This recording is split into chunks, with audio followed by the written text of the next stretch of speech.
Coyote Gulch is located about 40 miles outside of Escalante, Utah. There are multiple ways to access the gulch.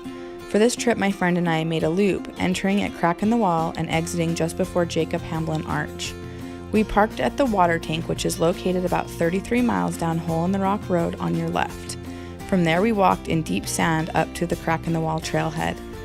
The trail down to Crack is a mix of sand and slick rock. I would recommend avoiding midday heat when starting this hike if possible. There are multiple cairns along the slick rock, but I recommend checking a map to make sure you're not being led off course.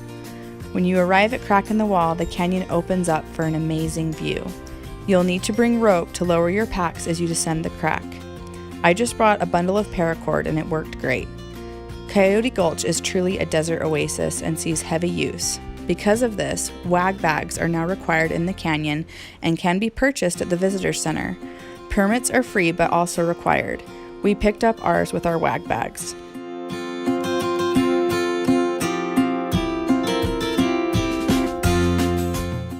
Dogs are not allowed in the gulch, and neither are fires, so be sure to bring your pack stove.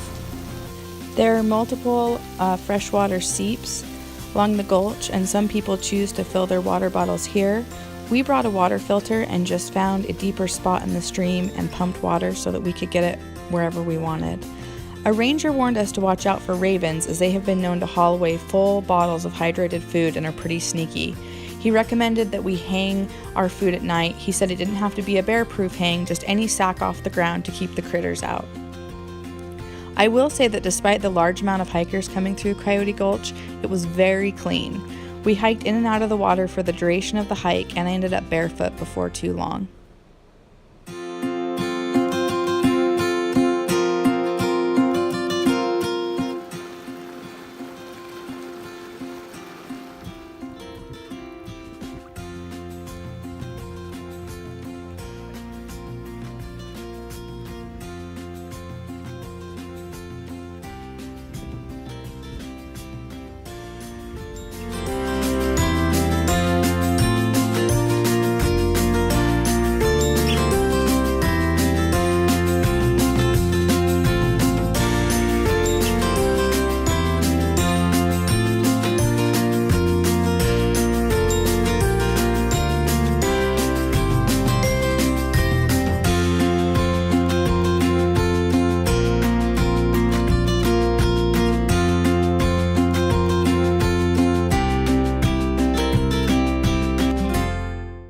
The scramble out at Jacob Hamblin is just before the arch.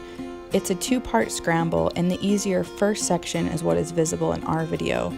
After that first section, it flattens out a bit, and then you have a longer, slightly steeper stretch up to the top of the canyon. If you are hiking with small children or anyone who's skittish about heights, I would recommend dropping a car at Hurricane Wash and hiking out that way instead. There was a rope available when we left, however it was not properly anchored, and you can't depend on the fact that there will be a rope there when you hike out unless you place it yourself. We were glad for the rope. It made the exit a lot easier for us, and we made it out just fine. From the top of the canyon, you'll follow the cairns south, and that will lead you straight back to the water tanks and back to your vehicle. This is a truly beautiful trip that I highly recommend you take the time to go on.